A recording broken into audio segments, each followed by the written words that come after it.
Hi. Hi, nice to see you. Good to see you Good, too. how How are are you? you? Good, how are you? I'm good. I love your background with your wine, all your wines and your gentle living. Thanks.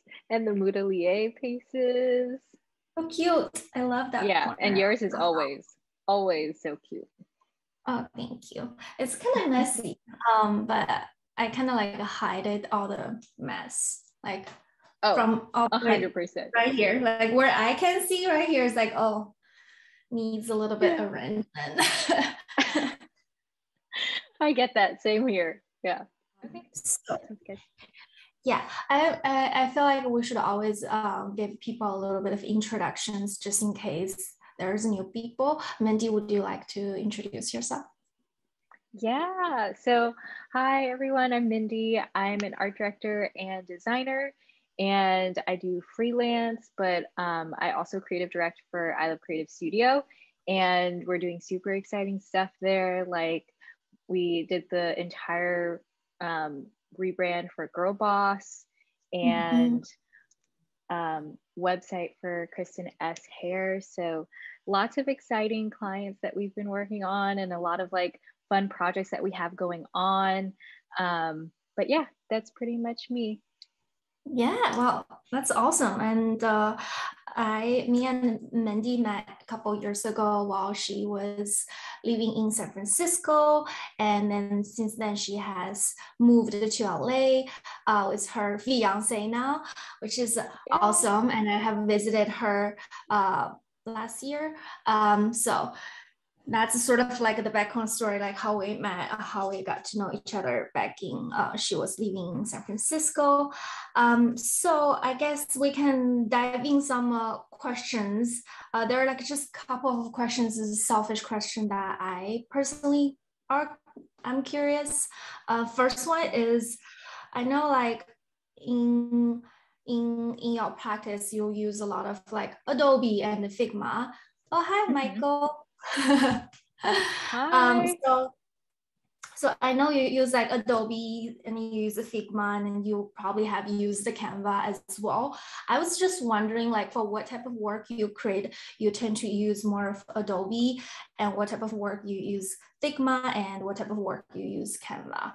Or maybe like it Yeah. depends on the clients as well. Uh-huh. That's a great question. So I it's interesting because when I first like graduated from college, I was like primarily just using Adobe. Didn't start using like Sketch, for example, for like website and all of that until maybe like 4 years ago. And then after that, made the switch to Figma because it's just like for me so much better because it's like online based and it's collaborative because I'm always working with other designers.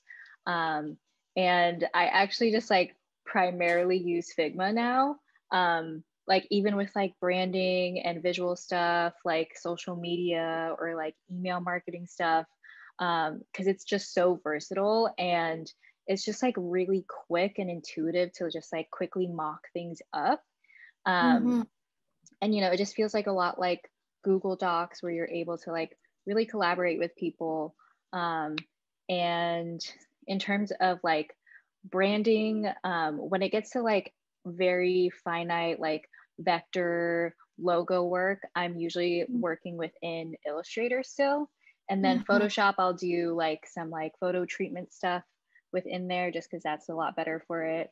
And then Canva, I mostly just use that whenever I'm done like doing the design work within Figma. And then I pretty much just like transfer those templates like whenever they're like fully done into Canva for clients that, prefer using Canva to create their Mm-hmm. social media posts.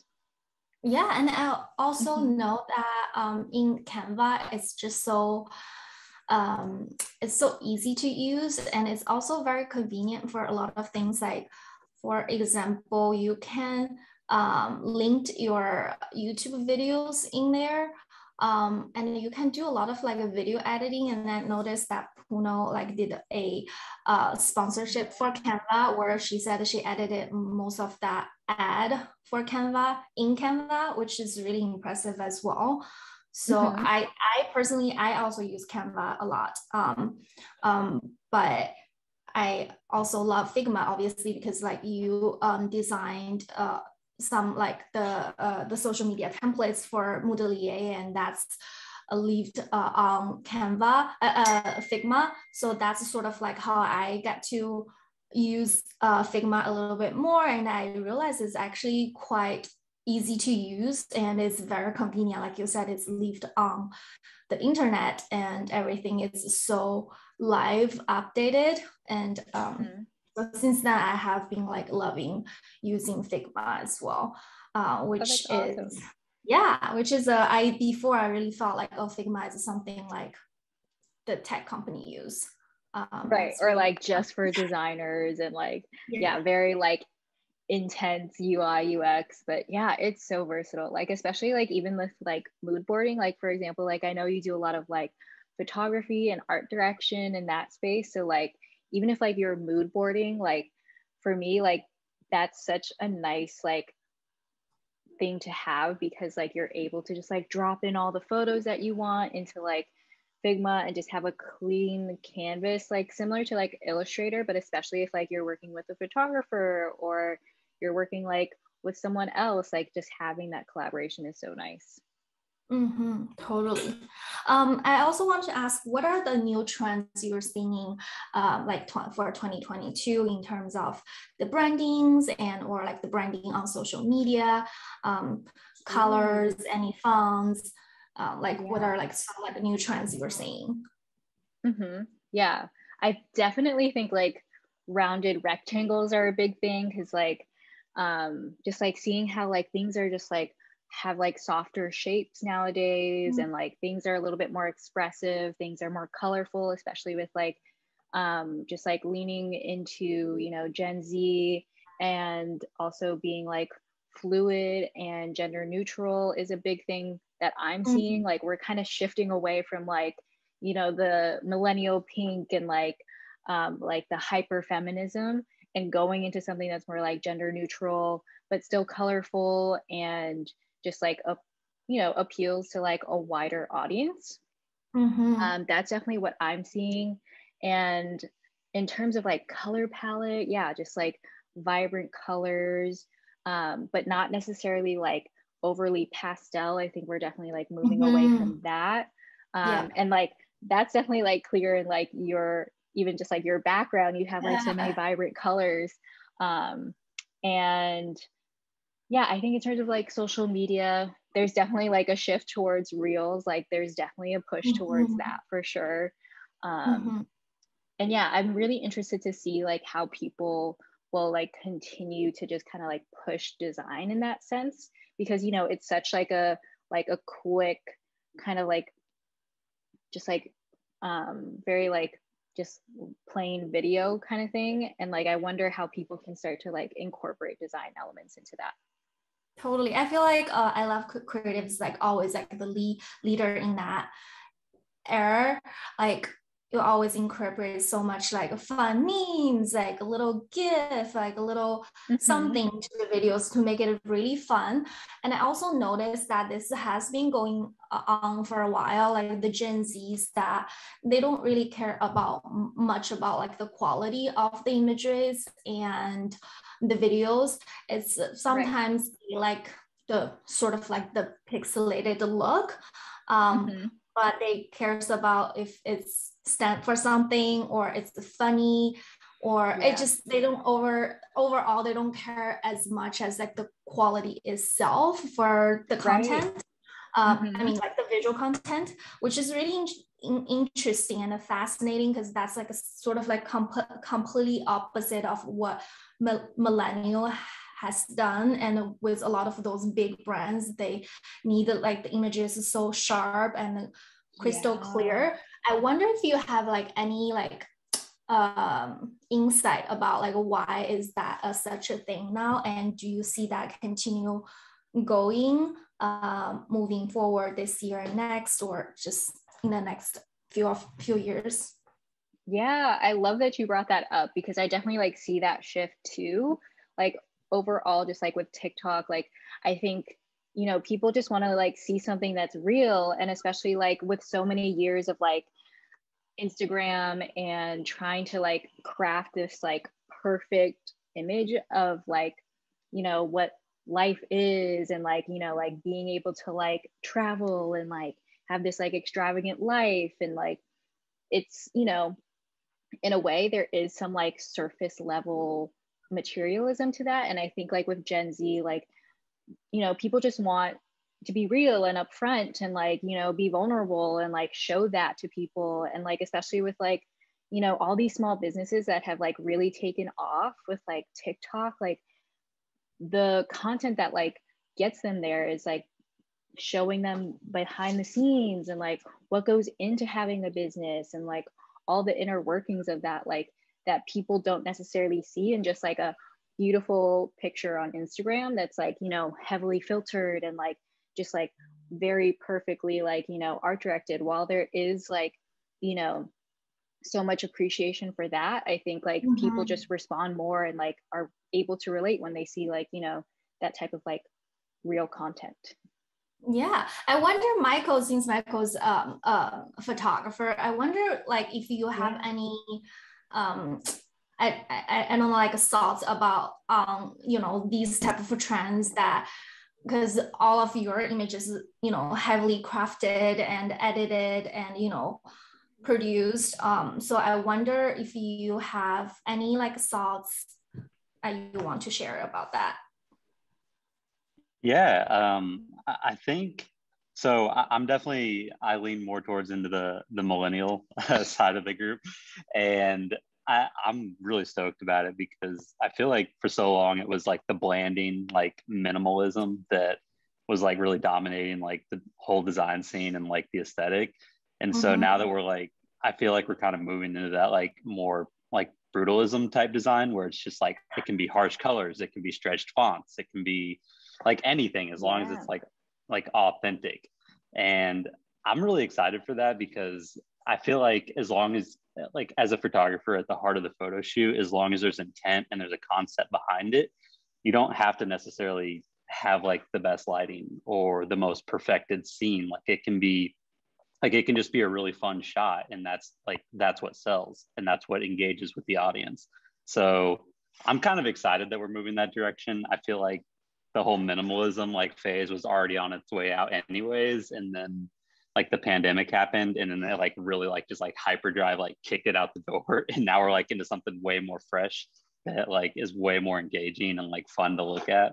So I guess from my side of things, I'm excited to like build more concepts with that in mind and kind of see like where we move into 2022 and beyond. Yeah, totally. But I do still love like a really beautiful crafted image that is just everything so clean, everything. I still love that style so much, but I am excited that there are more concept, there are more diversity. So you don't have to craft images so perfect like Helen Coker, so clean. There's no nothing like it. I still love that. But Beautiful. You can still craft something on your iPhone these days, which is still going to sell your product, going to sell your stories, which is the exciting and fun part. It's sort of like kind of like what is that word, like level field, like yeah, I think just like accessibility. Yes, I love that part about sort of like the internet these days. If you want to do something, if you want to do something, then if you put effort and time, then you can do it, which is awesome. I noticed that, not noticed, I know that you use in the past, because I interviewed you, Mindy, you use like color palette generators. I wonder, like in terms of color work, generating color palette, what is your process? Do you go from like the inspirations first and then like kind of pick out like few colors you know you definitely love, and then go into like maybe try to find some other complementary color with those colors? Like, what is your process for that? That's a great question. So normally what I do is like, I always have like intention with everything that I'm doing. So like, I definitely want to, you know, make sure I understand, for example, the brands, like what their mission is, who their target audience is. Like, yeah, if it's more gender neutral, having that in mind so that I'm not like gravitating towards like super feminine colors, you know, being able to like ground them with like something more neutral or like, you know, more cool toned or like something that's like more like, I don't know, gray and sophisticated. But it's definitely like getting an idea of like the sense of like the brand's personality and their aesthetic for sure.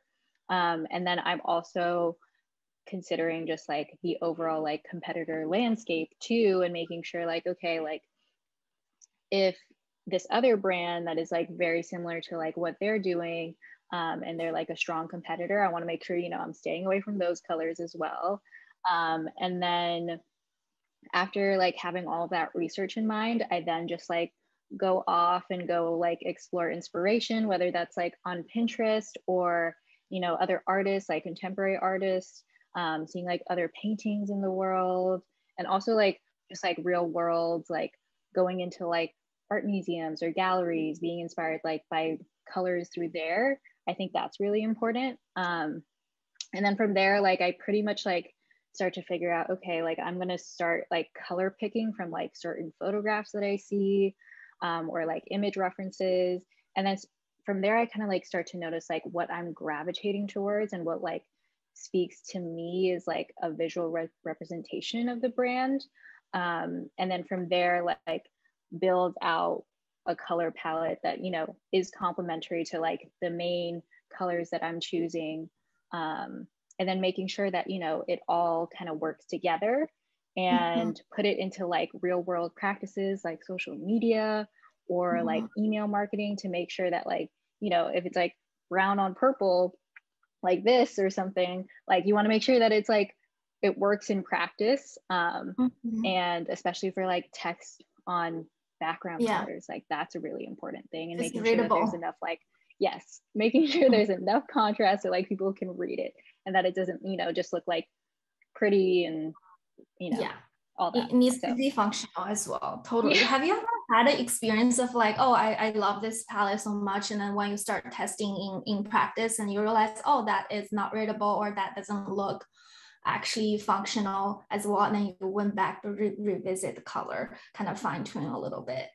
Have you ever? Yes, all the time. Yeah.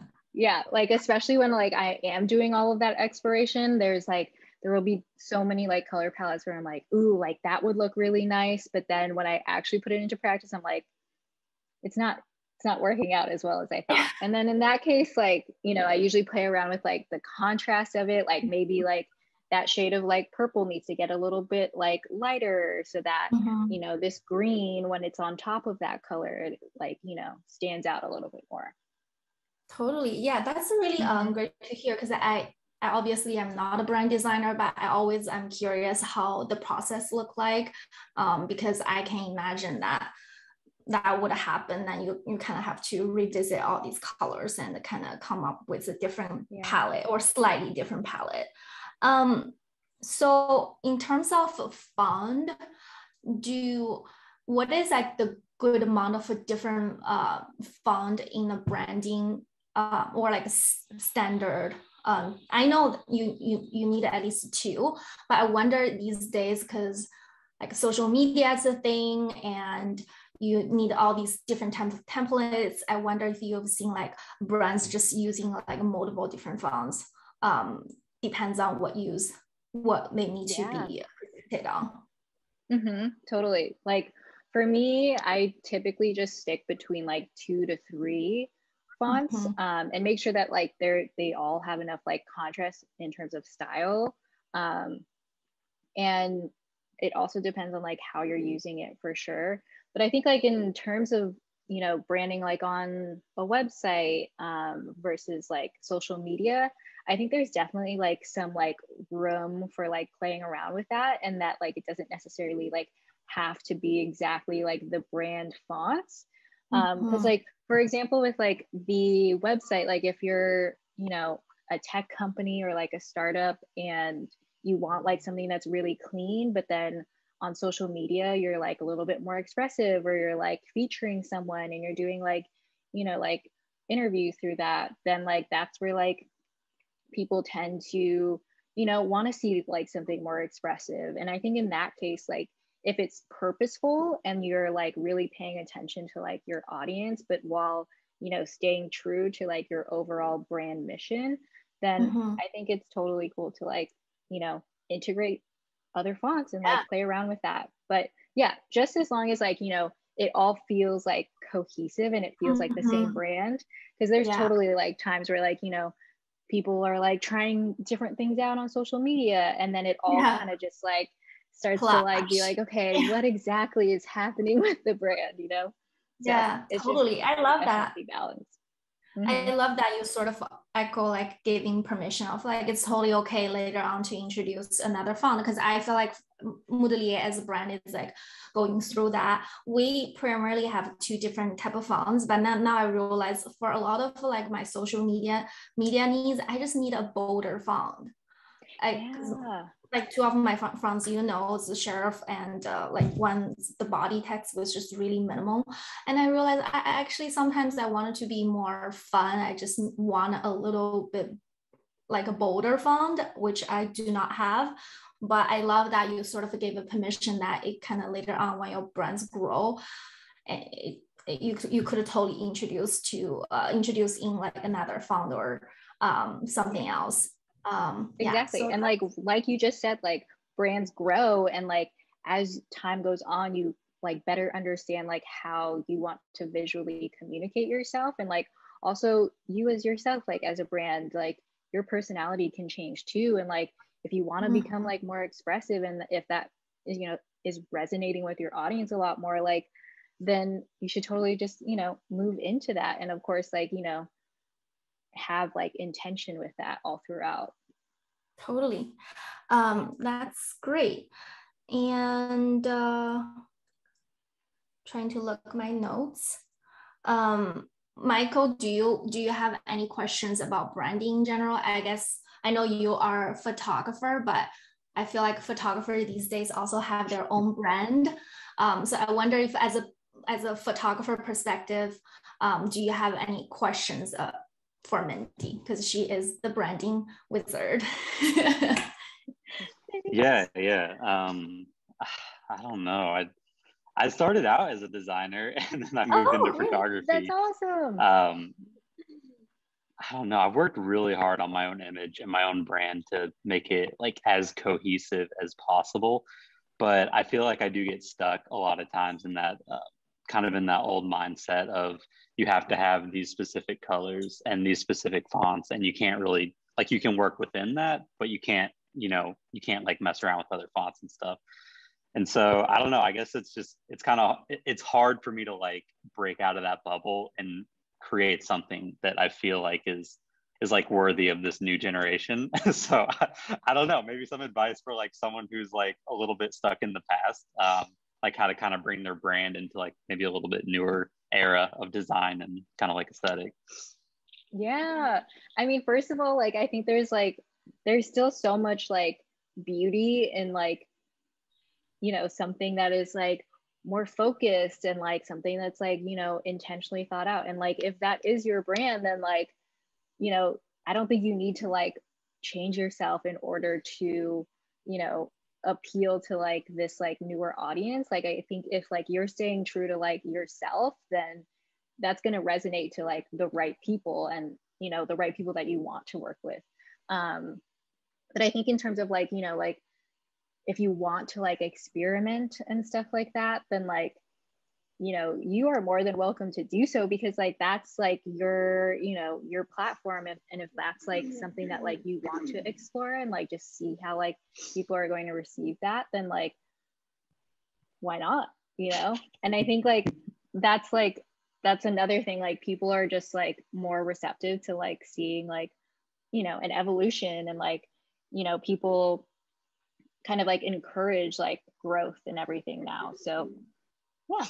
Hopefully that It's helps. really funny. Well, Michael was saying that like this generation worthy, and then all of a sudden, like, is Instagram worthy still like relevant, or are we moving to Gen Z worthy now? Like, is there? I obviously see there is like intersection between the Instagram worthy and the Gen Z worthy, but I also felt like the Gen Zs are, like we said, they are a little bit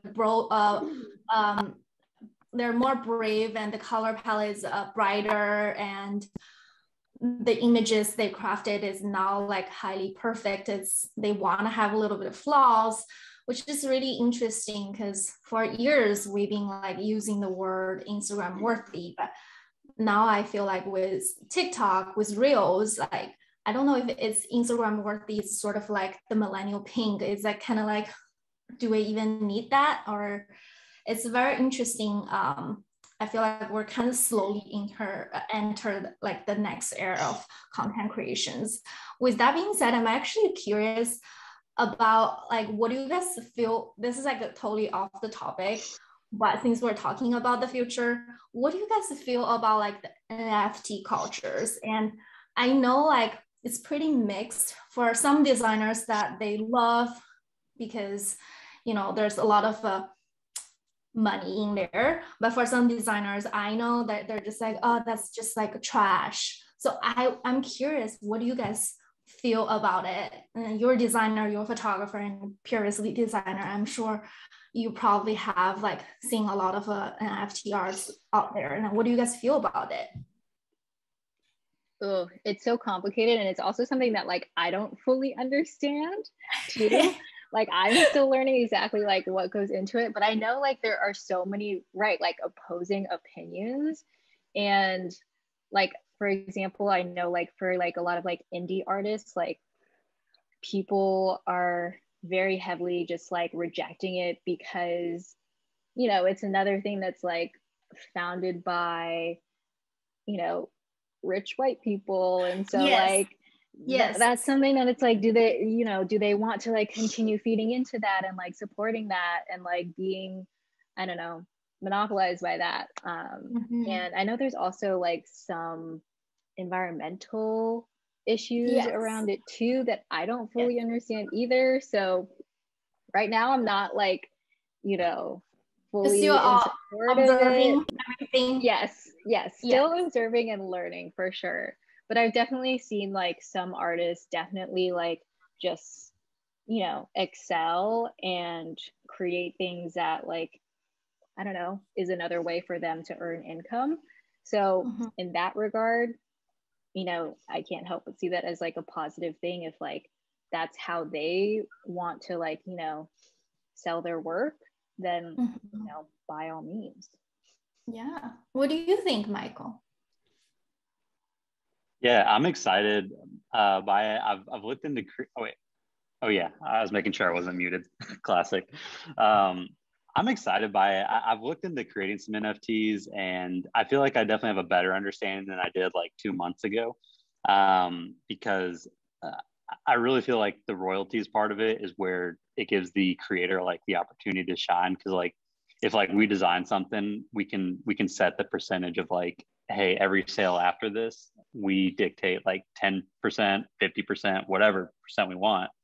And then every time it's sold after that, like that money still comes back to us. So it's like, it could be almost like passive in some sort of like way. But I'm excited by it. I think there's a lot of really cool opportunities for it. I don't know a ton about crypto, but I feel like it's been just like jammed into my head so much like over the past couple of years that I'm starting to like get a little bit more of an understanding.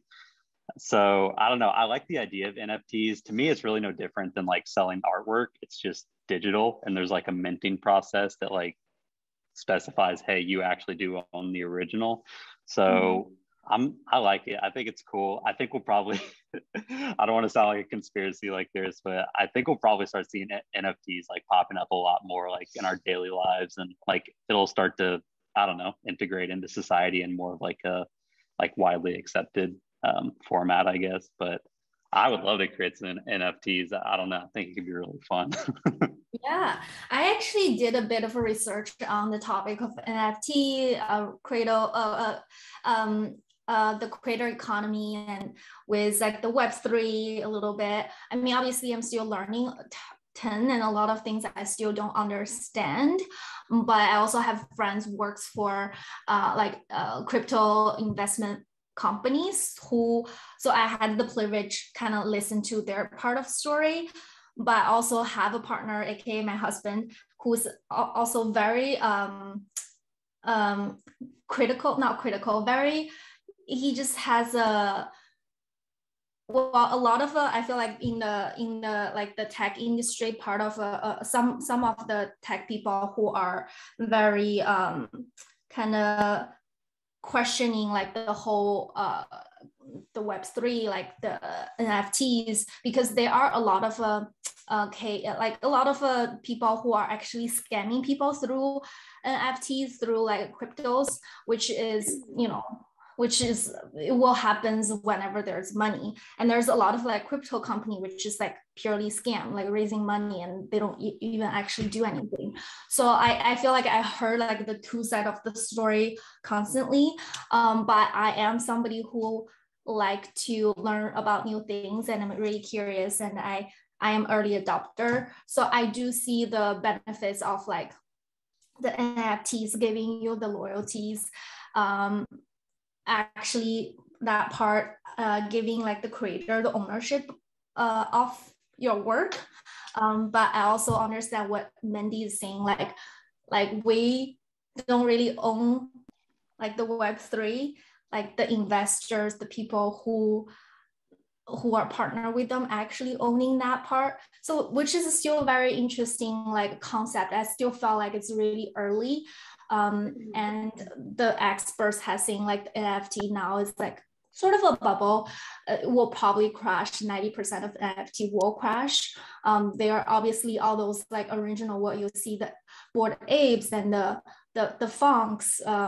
They will probably last, but a lot of them will probably not last. It will crash.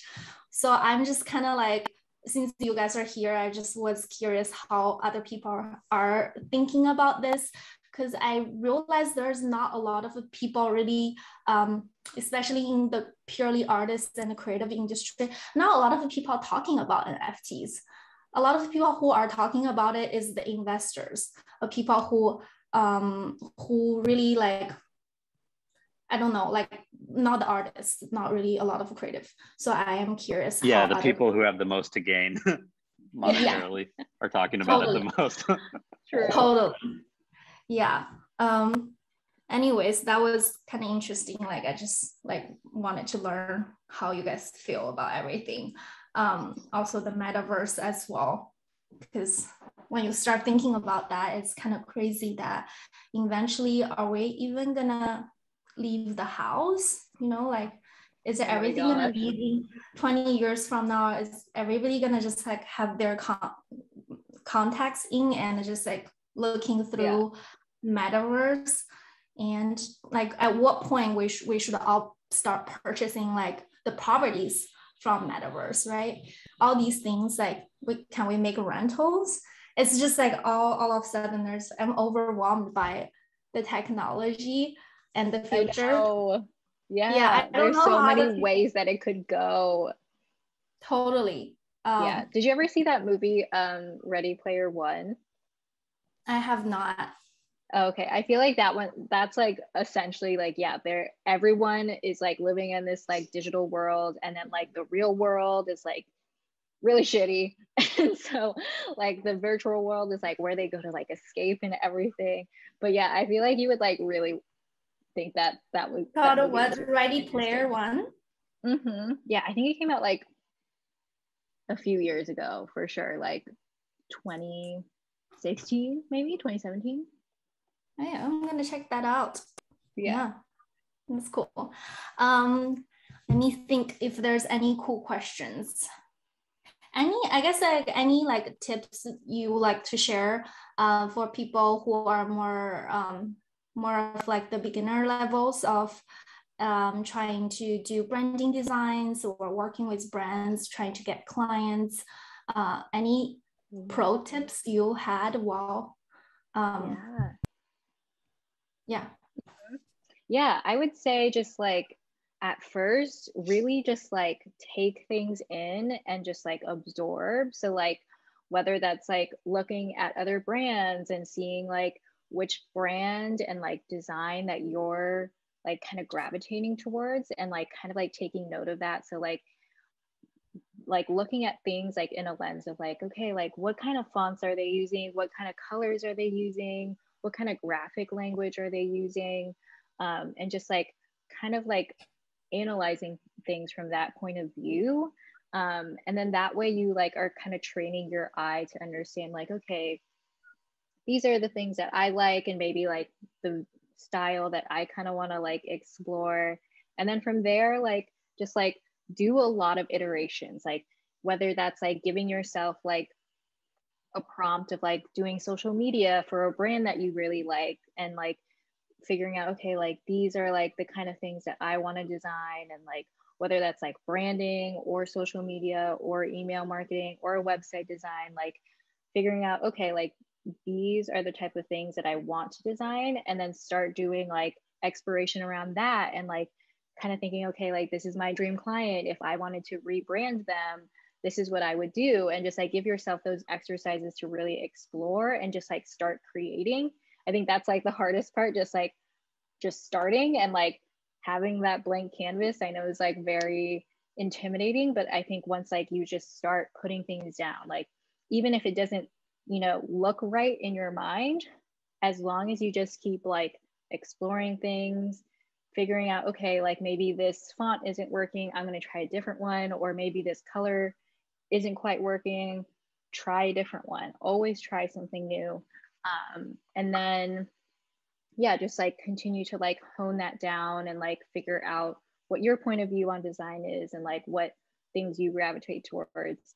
And then from there, having a portfolio is like, helpful, and like having some more like, concrete examples, so that when you do start to like, try to freelance on your own or start working on your own, then you have like, actual examples to like show like potential brands that you want to work with, and like potential like entrepreneurs and clients.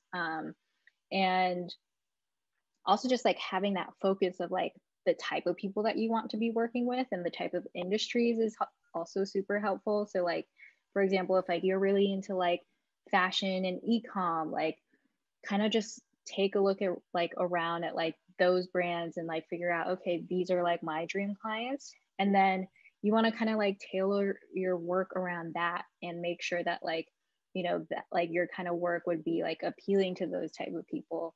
And also just like always continuously like try something new. And whether that's like reaching out to brands like just on your own, and like just being like, oh, like, I'm Mindy, I'm a designer, and if you ever have any like, design needs or anything like that, like I'm here, blah, blah, blah. Like just like putting yourself out there is like definitely the first step. Like I think for me, like I Love Creatives, I actually like DM'd Puno like, I guess it was like 5 years ago now, 5 years ago. Yeah. And I think I like was just like, oh, like, hi, I'm Mindy, I'm a designer, and like just wanted to say like your goals, blah blah blah, just like, just saying, nice things, and like putting yourself out there, sharing your work, and then like that's just like planting the seed, and then eventually you never know what that could lead to. And like for me, that led to me being like creative director of the studio. So you just never know. Just like try to find like your community and like your people, and just reach out to them and put yourself out there. That's cool. Also, did I also hear your dog passing by? Yeah, she just came in from outside and was like, hi. Here are the nails. The tippy tappies. Yeah. Oh, she's getting groomed today. So like she definitely needs the nails trimmed. I love that. I love like all the tips and advice you shared. And do you have any tips of I'm sure you have working with photographers as well. Since Michael is a photographer, he probably would like to hear something like a pro tips of how to work with like art directors, or like what is the process like when you want to collaborating with maybe like art director for photo shoots. Ooh, so this is actually something that like I'm trying to like focus on and grow in that way, because like that's definitely something that I've been wanting to like just kind of learn and like understand. So I'm actually like very much in like the way of like I want to learn like what photographers want from like an art director. So for like example, we have one client right now that we're doing like a rebrand for, and like they're this really amazing beauty line, and they do like custom products like based on like you can literally just send them like a hex code, whatever color you want, and then they will create that for like lipsticks. Oh, amazing. Amazing. So it's amazing. Yeah, they're incredible. And so we're planning a photo shoot, and so we've done everything from like mood boarding, like, and figuring out like the talent that we want, and the shot list, and figuring out, okay, like what kind of poses we want, the lighting, all of that, and just like really thinking everything out so that like hopefully the photographer will have everything that they need to succeed. But yeah, I think it's like for me, like I just really like want to like think everything through and make sure that the photographer has like everything that they need, but also that so that they feel like empowered and creatively fulfilled, and like they have the opportunity to also like explore themselves. And yeah, I've worked with a very detailed art director slash creative director on set while I was styling stuff, and Diane was photographing. And I think she was probably one of the most detailed art slash creative director, and the deck she gave is so detailed. She even storyboard every single shot with like she draw it out, and she put the colors of the background, the colors of clothes, color of the props, everything little details, which is very detailed, very helpful. But also you don't have as much, the photographer doesn't really have as much of like the creative freedom. You pretty much just follows things, instructions from the art directors. It could work really well. It could also just, I guess it depends on how good the art directors are with her directions. But I have definitely seen like super detailed deck and the creative brave, but I also have seen like very loose, like I'm more loose when it comes to hiring photographers. I only hired the absolutely the best I think I can afford, and I gave some loose directions, and then I kind of handed over to the photographers. But also I felt like I am such a small brand, I have that creative freedom to hand it over to another person. But if you work with the larger corporations, they need to be very, very specific, like Apple. Like I'm sure you know, because your partner has worked with Apple. So I wonder, Michael, do you have like any experiences working with smaller or bigger companies and working with art director or creative directors, and what kind of like creative brief they have handed over, and have you found out that's helpful, or it's like limiting your creative directions? Yeah, any thoughts? Yeah, there was one brand that we worked with, and they had a wonderful art director, and they kind of walked that line of they know what they want, they know how to convey that like visually and through like email with like their decks that they sent over, and it left just enough room for us to be able to stay creative and have the understanding that, okay, we can still operate with our own ideas and concepts, as you know, we'll still get them approved by the client, but they had a very clear objective, and they were able to lay that out for us. And so that was like in contrast to like other brands that we work with, especially startups, and they're like, oh, hey, we don't know what we want, we just know we need a ton of stuff. can you just give us some really cool stuff? And they'll be like, they'll just send us some Instagram photos for inspiration, which is fine. Like we can like synthesize that into a photo shoot, like into a shoot plan and like all that good stuff. But it is really awesome when you get a director or someone in charge that has the specifics of like what they're looking for, but also kind of gives you just enough of a leash, I guess, to be able to come up with your own ideas. And especially if they're on set to like help kind of do like real-time collaboration. I'm someone that I get like a little anxious, a little nervous when other people come to the studio. So I do like to work kind of like with my team, but I always know that like when art directors or people come into the studio or to the set, it usually ends up being better than if they didn't.